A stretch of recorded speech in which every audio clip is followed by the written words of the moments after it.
Well, it's December and Merry Christmas. I figured good movie to review this month. One of the great unorthodox Christmas movies that came out in the 80s and early 90s. Directed by Joe Dante, the film is done in the vein of the old 50s B movies. And the film itself, one of its greatest strengths, it has kind of a timeless feel. Up until I seen this recently, it had been so long since I seen it, I had actually forgotten it was set during the 80s. And when I look at it, that town, except for as you get later in the film with more of an 80s feel, the town has a real, this is set in the film, it has a real timeless feel to it. The film starts off with the father who's an inventor, Randall Peltzer, who goes to this gift shop and finds a Mogwai. Later to be named Gizmo, the store owner doesn't want to sell it, but his grandson sells it. He takes it home to give to his son Billy for Christmas. It comes with 3 rules. Don't get them wet. Don't expose him to bright light, especially sunlight, it'll kill him, and never feed him after midnight.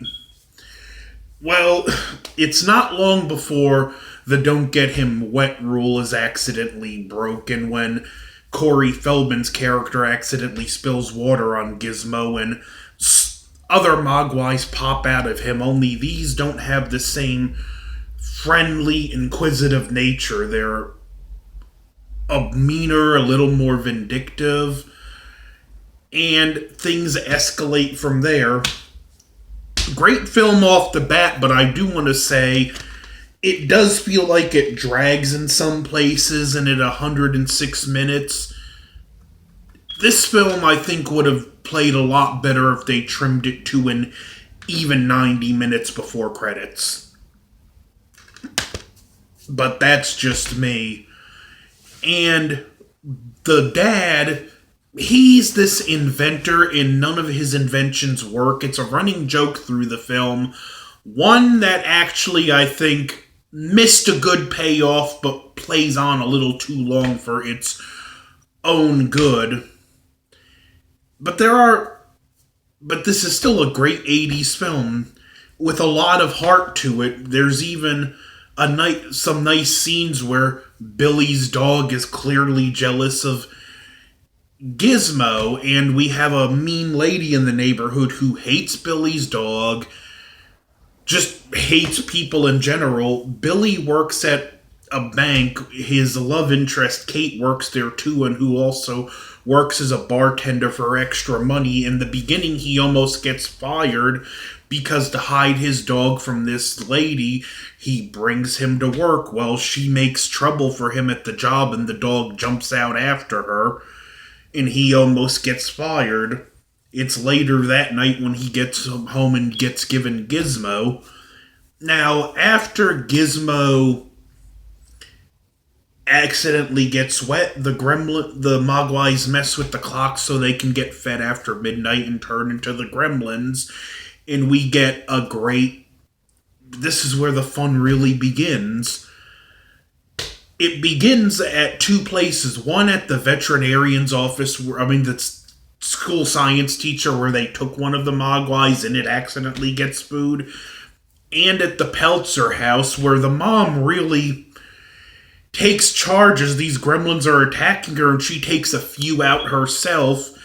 Billy winds up having to save her, and they reduce it to just one, which is the main one with the mohawk, and he actually, it goes to the local YMCA, and he jumps water in the pool so he can multiply, and then things really go crazy, and this is where some inconsistent things happen, like, there's this radio host, Rockin' Ricky Rialto, and the Gremlins attack the radio station, and you hear, hey, you're not Rockin' Ricky fans, and it's kind of implied they kill him, but you hear him on the radio later.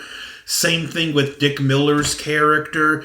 The Gremlins take his plow and run it through the house, and him and his wife are clearly in a corner where they can't get away. And although you don't see them for the rest of the movie, you see in the sequel a few years later those two are both alive and well. And even like for Corey Feldman's character, he's in his bedroom shooting the gremlins off his roof with a slingshot. And it's like I said, even though I like this film, it's not perfect because some of these characters, it's either ensured they died only to show they're alive later or in a later film, or left completely ambiguous, like the police car that flips, but we don't know what happened to the sheriff or his deputy. Anyway, that's just nitpicks. It's still a great film. Now, I will say, if you watch, you see a Gizmo do a lot more for the most part in the earlier parts of the film. That's because in the original script, he was supposed to become one of the Gremlins. And because it was more late rewriting, that's why he spends so much of the later parts of the film in Billy's backpack, because just they didn't have the time at that point to do enough proper special effects with him. And the Gizmo puppet, it's, again, one of those weird things. In some parts of the movie, it looks great. Other parts, he looks a little more wrinkled and almost disheveled.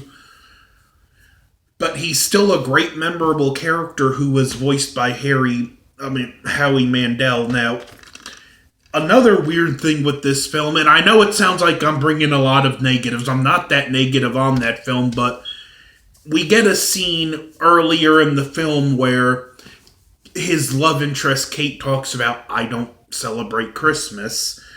And before we get the resolution to that story, there's a scene where she's in a bar filled with gremlins. And again, although there's funny stuff in this scene, it's one of those parts where I feel like it could have been condensed because it goes on a little long, and at least for my taste, the movie drags there. But the only real true negative I'll give this film is the story about why Kate doesn't celebrate Christmas.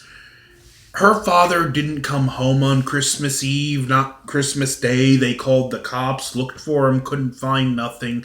A few days later, it was cold. She went to light the fireplace.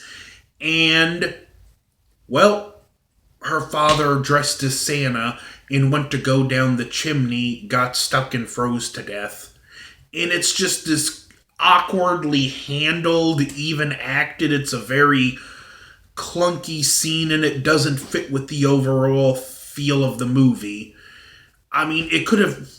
Plus, just logically, if he was stuck, why wasn't he screaming, "Hey, I'm in here! Call the fire department!" That whole scene could have been saved with rewrites and made it a little more believable and less awkward. All she had to say was, basically, "Our father left us on Christmas Day." They could have done that, and it wouldn't have been as awkward and clunky. But it is what it is, and the film's still great even with that. The mischief and mayhem the Gremlins do is great, and this is where I want to talk about a missed opportunity for a joke. None of Billy's father's inventions work. The Gremlins are always messing with stuff. It would have been funny if, like, he comes home and, like, some of the inventions in the house at the end are now working perfectly, that in the Gremlins tampering with them, they inadvertently fix them.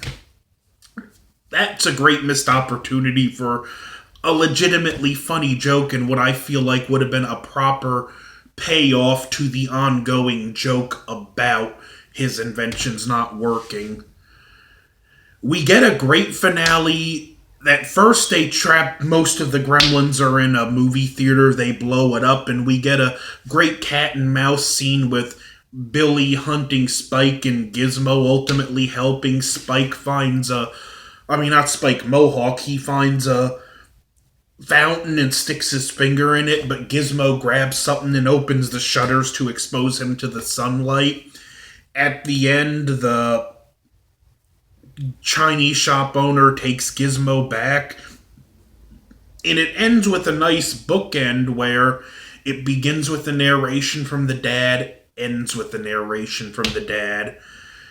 Great Christmas movie with a timeless feel to it. Like I said, I had actually forgotten this was an 80s set movie, and it's because of that timeless feel, even though some of the 80s references later on in the film do date the film to a degree. I'm going to give this film an A B plus.